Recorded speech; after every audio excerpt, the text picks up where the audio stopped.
Okay guys, hari ni saya nak share dengan korang macam mana saya boleh dapat entry sell dekat sini.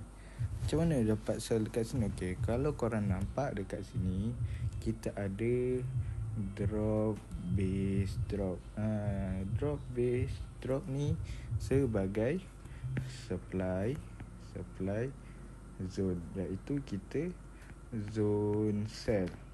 Bila kita dapat supply zone ni, kita akan entry sell. So macam mana nak kenal pasti supply zone ni?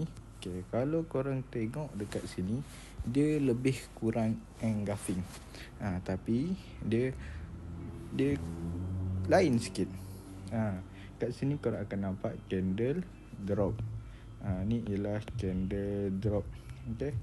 Dan kat sini kau akan nampak candle rally, iaitu candle base. Kita panggil dia sebagai candle base. Dan dekat sini dia akan buat lagi satu penurunan yang besar. So kat sini kita ada candle bearish lagi. Bearish, bullish, bearish. So kita panggil dia sebagai drop base drop supply zone. So bila dia masuk kat sini, korang boleh entry sell. Itu saja untuk video kali ni.